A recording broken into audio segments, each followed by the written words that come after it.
ইয়াৰ পিছত আজি হাতত লোৱা আন এটা ব্যৱস্থা হ'ল যে আমি চিঠা অৰ্থাৎ এটা ভূমিৰ হিষ্ট্ৰী যে 50 বছৰ আগত মাটিটো কাৰ আছিল, কাৰ পৰা মাটিটো কালৈকে আহিল, সেকেন্ড কাৰ্টাত আহিল, থাৰ্ড কৰ পৰা আহিল, ফোৰ্থ কৰ পৰা আহিলে, এটা মাটি কিনাৰ আগতে ৰাইজে চিঠা ধৰিত্ৰী পোৰ্টেলৰ পৰা ল'ব পাৰিব।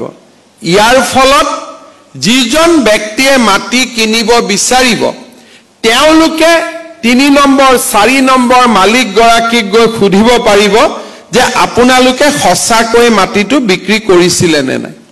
বহুত ক্ষেত্ৰত first seller, second seller, third seller, fourth seller, fourth সেলাৰৰ পৰা আমি মাটিটো কিনিছো, সেকেন্ড আৰু থাৰ্ড সেলাৰজন ভুৱা। যেতিয়া চিঠা আমাৰ হাতত থাকিব তেতিয়া প্ৰথম সেলাৰজনক আমি সুধিব পাৰিম যে আপুনি সেকেন্ড সেলাৰজনক মাটিটো বিক্ৰী কৰিছে নেকি।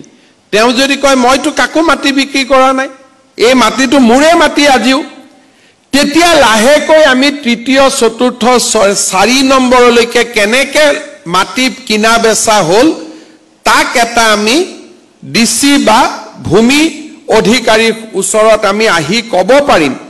আৰু আমাৰ যেটো ল্যান্ড ৰেকৰ্ড ম্যানিপুলেশন হয় ম্যানুৱেল সিস্টেমৰ কাৰণে এই গোটেই ব্যৱস্থাটো চিঠাৰ জৰিয়তে আমি ইয়াক ৰোধ কৰিবলৈ সক্ষম হ'ম। বিকজ যিকোনো কৰ্পোৰেটে মাটি কিনাৰ আগতে তেওঁলোকে ল্যান্ড মাটি টুকুৰাৰ হিষ্ট্ৰী চাই, কিন্তু সাধাৰণ মানুহে মাটি কিনাৰ আগতে বৰ্তমান মাটিটো কাৰ হাতত আছে তাকে চাই মাটিটো লেনদেন কৰে। কিন্তু 3-4টা জেনাৰেশনৰ পৰা যদি আমি মাটিটো নাচাওঁ তেতিয়ালে চেইন ইজ নট এস্টাব্লিশ, আৰু চেইনটো এস্টাব্লিশ নোহোৱালৈকে মাটিটো কিনিলেও কবাত আমাৰ ভয় থাকি যায় যে আমি ঠিক মালিকৰ পৰা মাটিটো কিনিছো নে নাই। ইমান দিন চৰকাৰী মাটিত লোক বসবাস কৰি থকাৰ কাৰণে এই মাটিসমূহ ক্ৰয় আৰু বিক্ৰয় প্ৰক্ৰিয়াৰ পৰা দূৰত আছিল। বন্দবস্তি নাথাকা কৰা কাৰণে মানুহে মাটিৰ ওপৰত খাজনা দিব পৰা নাছিলে। অৰ্থাৎ আমি বুজি পাওঁ যে ৰাজ্যৰ ভালে সংখ্যক ভূমি ফৰ্মেল ল্যান্ড সেটেলমেন্টৰ বাহিৰত থকা বাবে মানুহে ব্যক্তিগত জীৱনতো এই ভূমিক ব্যৱহাৰ কৰিব পৰা নাছিল। লৰা ছোৱালীক শিক্ষা দিৰ ক্ষেত্ৰত বেংকৰ পৰা লোন ল'ব পৰা নাছিল।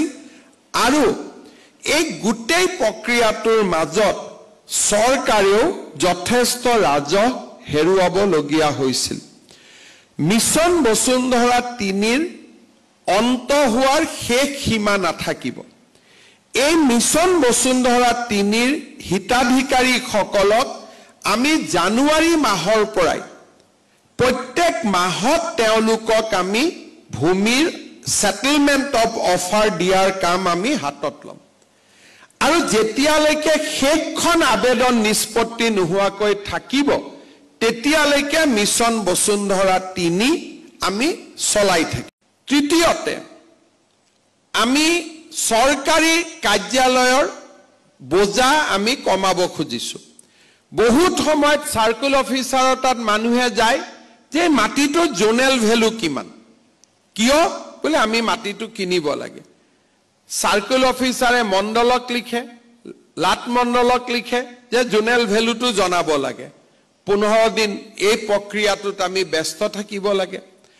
আজি আমি ইয়াত ব্যৱস্থা কৰিছো ধৰিত্ৰী পোৰ্টেলত যে ল্যান্ড ভ্যালুয়েশন এতিয়া অফিচাৰে দিব নালাগে, মণ্ডলে দিব নালাগে, লাট মণ্ডলে দিব নালাগে। পোৰ্টেলৰ জৰিয়তে জোনেল ভ্যালু যেহেতু আমি অলৰেডি নটিফাই কৰিছো, পোৰ্টেলৰ জৰিয়তে আমি জোনেল ভ্যালুয়েশনটো ঘৰতে বহি আমি সংগ্ৰহ কৰিব পাৰিম।